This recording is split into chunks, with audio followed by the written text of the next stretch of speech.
রাঙামাটি দুর্গম পথগুলোতে র্যাবের হেলিকপ্টার কাজ করবে, যদি প্রয়োজন হয় র্যাবের হেলিকপ্টার কাজ করবে।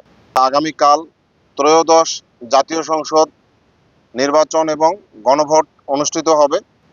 এই নির্বাচন সুন্দর করার লক্ষ্যে অন্যান্য বাহিনীর সাথে র্যাপিড অ্যাকশন ব্যাটালিয়ন র্যাবও কাজ করছে। আমরা এই রাঙামাটি জেলায় 213টা কেন্দ্র রয়েছে, তার মধ্যে দুর্গম কিছু কেন্দ্র রয়েছে যে কেন্দ্রগুলোতে আপনারা জানেন যে হেলিকপ্টার কিংবা অন্যান্যভাবে যাবে, কিন্তু যেগুলোতে আমাদের যাওয়ার সুযোগ রয়েছে সেগুলোতে আমাদের অলরেডি এখানে এক প্লাটুন সৈনিক অফিসার আছে এবং আরও কিছু আসবে, এবং আমাদের সাদা পোশাকে ইন্টেলিজেন্স কাজ করছে। আশা করছি যে আমাদের মাননীয় প্রধান উপদেষ্টা, স্বরাষ্ট্র উপদেষ্টা এবং আমাদের র্যাবের ডিজি মহোদয় বা আপনারা যেভাবে চাচ্ছেন যে একটা সুন্দর সুষ্ঠু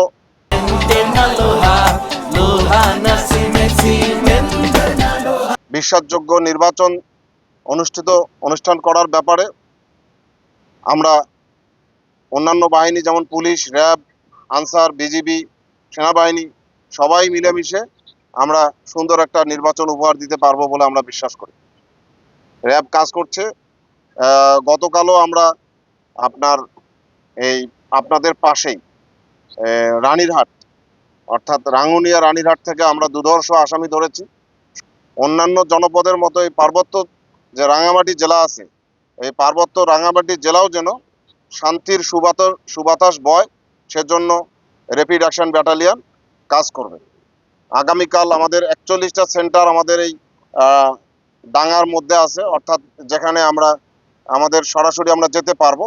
41টা সেন্টারের মধ্যে আমরা পৌঁছে যাওয়ার চেষ্টা করব। আমাদের গোয়েন্দা বাহিনী কাজ করছে, আমাদের পোশাকের র্যাব কাজ করছে।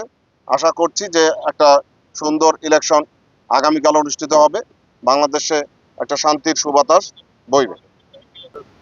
আমাদের এখানে 20 জন ফোর্স ডেভেলপমেন্ট করা আছে, আর আমাদের সাদা পোশাকের কিছু ফোর্স ডেভেলপমেন্ট করা আছে। এর পরেও আমাদের পাশে আপনাদের রাঙ্গুনিয়ায় আমাদের ফোর্স থাকবে, আমাদের সেন্ট্রাল কন্ট্রোল আছে, যদি আমাদের প্রয়োজন হয় আমরা সেখানে রাঙামাটিতে চলে আসবো। পেট্রোল সারাদিন 24 ঘন্টায় ঘুরবে। পেট্রোল আমাদের 2টা পেট্রোল আছে এখানে, একদম সারাদিন 24 ঘন্টা আনলিমিটেড তেল দেওয়া আছে।